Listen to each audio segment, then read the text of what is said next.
நம்மளோட mini walk எங்கேன்னு பார்த்தீங்கன்னா, இன்னைக்கு நான் வந்து E3 போலீஸ் ஸ்டேஷன் போகிறேன், மீஞ்சூர். ஸோ இன்னைக்கு அதுதான் நம்ம ஒரு மினி வால்காக எடுக்க போகிறோம். ஸோ அந்த மினி பிளாகை வந்து இன்னைக்கு என்னன்னு பார்ப்போம், ஓகேவா? ஸோ லைக் நாங்கள் போயிட்டுருக்கோம். என் ஹஸ்பண்ட் இருக்காரு. ஹாய் சொல்தைனா. ஸோ அங்கே போயிட்டு என்ன நடக்குதுன்னு பார்க்கலாம். நான் இன்றைக்கி வந்து அக்யூஸ்டு சைடு தான் அப்பியர் ஆக போகிறேன். ஸோ என்ன கேஸு என்னன்னு வந்து நான் உங்களுக்கு எக்ஸ்பிளைன் பண்ணுறேன், ஓகே? ஸோ பார்ப்போம். நம்ம ஸ்டேஷன் வந்துட்டோம். ஸ்டேஷனில் என்ன நடக்குதுன்னு உங்களுக்கு அப்டேட் பண்ணுறேன். என்ன நடந்துச்சுன்னா, நான் வந்து அக்யூஸ்டு சைடு அப்பியர் ஆனேன். என் கிளைண்ட் வந்து 2.5 lakhs வாங்கியிருக்காங்க. ஒரு 10 lakhs லோன் வாங்கி தரேன்னு சொல்லி, ஆனால் லோனும் வாங்கி தரல, அந்த கேஷும் ரிட்டர்ன் பண்ணலை. ஸோ கம்ப்ளைண்ட் பார்ட்டி எனக்கு கேஷ் தந்தது கம்ப்ளைண்ட் பண்ணியிருந்தாங்க.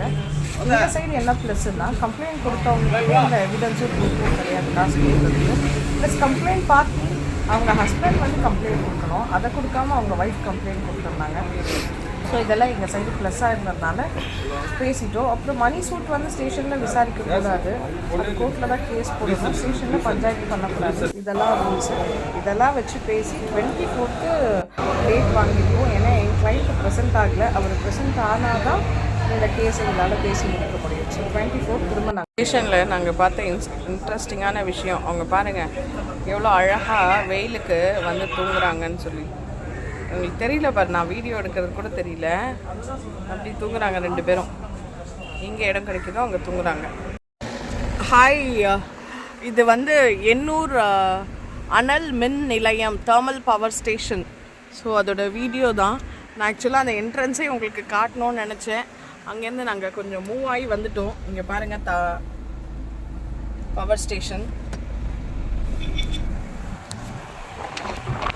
அனல் மின் நிலையம், எண்ணூர் தெர்மல் பவர் ஸ்டேஷன் எப்படி இருக்குன்னு பாருங்கள். ஸோ அதோட வியூ உங்களுக்கு காட்டணும்னு நினச்சேன்.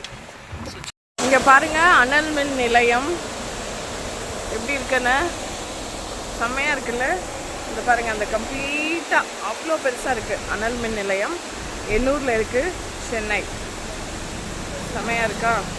இது நாங்கள் இன்றைக்கி ஸ்டேஷன் போயிட்டு வர வழி, சரி ஓகே இதை பார்த்தோமா, அதனால் உங்களுக்கும் ஷூட் பண்ணி காட்டிடலாம் அப்படின்றதுக்காக ஷூட் பண்ணிகிட்ருக்கேன். This is Ennore thermal power station, Ennore அனல் மின் நிலையம்.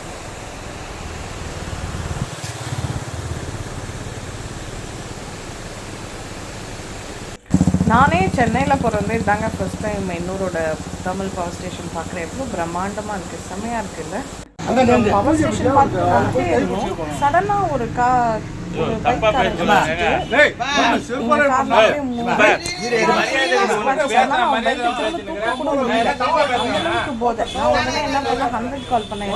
சாரி கேட்கற நீ என்ன பெரிய லாயரா, என்ன பேசுறான், அவன் கால் பண்ணி அங்க டிராஃபிக் அதுக்கப்புறம் போலீஸும் நாங்களும் சேர்ந்து பேசி இந்த பிரச்சனையை சார்ட் அவுட் பண்ணோம். இதெல்லாம் எங்கள் காரில் இருக்க டேமேஜஸ். ஸோ அவங்க கிளியர் பண்ணி கொடுக்குறேன்னு சொல்லியிருக்காங்க.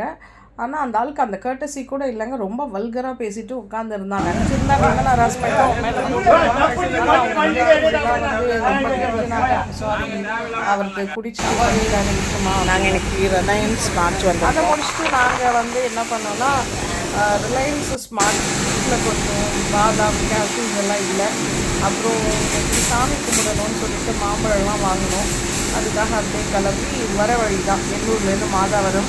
ஸோ மாதாவரம் போயிட்டு கொஞ்சம் ஷாப்பிங் எல்லாம் முடிச்சுட்டு என்னென்ன வேணுமோ அதை பாருங்கள். என் ஹஸ்பண்ட் ஜாலியாக கால் தள்ளிட்டு வராரு. எவ்வளோ பெருசாக இருக்குது பாருங்கள் ஷாப்பிங் சென்டர். எதை வாங்குறது எதை வாங்க வேணானே தெரியாது. நம்ம எவ்வளோ காசு எடுத்துகிட்டு போனாலும் காலியாகிடும். ஆனால் நாங்கள் பட்ஜெட்டோடு தான் போனோம். இதுதான் எங்கள் நார்ம்ஸ்ன்னு சொல்லி. ஸோ அது ரிலேட்டடாக வாங்கினோம். ஒரு பிரியாணி அரிசி வாங்கிட்டுருக்கோம். 1 kg நல்லா இருக்குது இந்த பிரியாணி அரிசி. ஸோ பிரியாணி அரிசி வாங்கினோம். அதுக்கப்புறம் மாம்பழம், நூறு, இந்த மாதிரி கொஞ்சம் ஃப்ரூட்ஸு, ட்ராகன் ஃப்ரூட் அதெல்லாம் வாங்கினோம். வாங்கிட்டு வீட்டில் பாதாம் இல்லை அது வாங்கினோம். இந்த மாதிரி கொஞ்சம் தேவையான திங்ஸ் மாத்திரம் வாங்கிட்டு ஒரு 1800 பில் ஆச்சுங்க. அந்த பில்லை கொடுத்துட்டு வாங்கிக்கிறோம். ஸோ அப்படியே என்ன பண்ணோம்னா அந்த ரொம்ப பசி இருந்துச்சு. எனக்கு காலையில் 2 பேருமே வந்து சாப்பிடல, வெறும் வீட்டில் பழையதான். டைம் ஆயிடுச்சு ஸ்டேஷன் போட்டுட்டோம்னா சாப்பிட்டுட்டு போயிட்டோமா. ரொம்ப நேரம் ஷாப்பிங் பண்ண இங்கே வரும்போதே கிட்டத்தட்ட ஒரு 3:30 எல்லாம் கான்சன்ட்ரேஷன் மாதிரி ஒரு தயிர் சமோசாவும் வாங்கி 2 பேரும் ஷேர் பண்ணி ஒரு மேங்கோ ஜூஸ் ஷேர் பண்ணி சாப்பிட்டுட்டு அதுக்கப்புறம் ஷாப்பிங் பண்ணோம். ஷாப்பிங்கை முடிச்சிட்டோம். இந்த பாருங்க திரும்பி ஷாப்பிங் வெளியில் வராது, காலையை தள்ளிட்டு போகிறோம். காரில் எடுத்துகிட்டு போயிட்டு பார்சலில் வச்சுட்டோம்னா கிளம்பி வந்துட்டு ரொம்ப பொறுப்பாக இருப்பார். எல்லா திங்ஸ்லையுமே வந்து ஸ்ட்ரிக்டாக இருக்கணும்.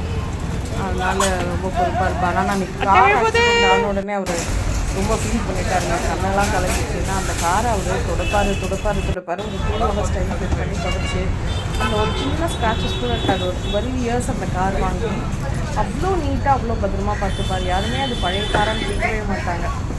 அதனால் ரொம்ப ஃபீல் பண்ணிட்டாரு. இப்போ அவங்க சர்வீஸ் பண்ணி தரேன்னு இருக்காங்க. ஸ்டில் எங்களுக்கு இன்சூரன்ஸும் இருக்குது. ஸோ இன்சூரன்ஸ் கிளைம் பண்ணி அவ்வளோ நீட்டாக பேக் பண்ணிட்டார். பார்த்தீங்களா நாங்கள் வாங்கின திங்ஸ் எல்லாம் என்னன்னு தெரியும் வாங்கிட்டு எதுவும் தள்ளிட்டு போகிறாரு. எல்லாம் கெட்டதா எங்கே போகிறாரு பார்க்குறீங்களா? எல்லாம் போட்டு வந்தோம். இதுக்கப்புறம் வீட்டுக்கு போகணும். வீட்டுக்கு போனால் அம்மா சாம்பார் சாதம் வச்சுருக்கேன், கோஸ் பொரியல் செஞ்சுருக்கேன். நாங்கள் போய் தான் வந்துட்டோம். ஃபைனலாக வீட்டுக்கு போகிறதுக்கு லக்கேஜஸ் எல்லாம் 4:45 ஆகிடும்னு நினைக்கிறேன். போகிறோம். ஸோ போய் தான் ஒரே ஒரு பாக்ஸ் தாங்க சாப்பிடணும். கொஞ்சம் ரெஸ்ட் எடுத்துட்டு திரும்ப பூவெல்லாம் இங்கே கிடைக்காது. பூவெல்லாம் வாங்க போகணும். பாருங்கள் அந்த பாக்ஸை வைக்கிறதுக்குள்ளே வந்து ஆக்குபைடாக எவ்வளோ அரேஞ்ச் பண்ணுவாருன்னு பாருங்களா. ரெஸ்ட்டே இல்லாமல் எல்லாம் அரேஞ்ச் பண்ணிட்டு தான் அந்த பாக்ஸை வைப்பார். ஓகே. ஸோ ஏன்னா அவங்களா எதுவும் ஆகிடுறாருன்னு அதனால் பார்த்தீங்களா அந்த அட்டை பெட்டியில் இருக்க அழுக்கு கூட அந்த காரில் பற்றக்கூடாது. ஆனால் காசு கொடுத்து வாங்கின ட்ரெஸ்ஸை எப்படி போடுறாரு பாருங்கள். அதாங்க அவரு. ஓகே இப்போ ஷாப்பிங் முடிச்சாச்சு, வீட்டுக்கு கிளம்புறோம்.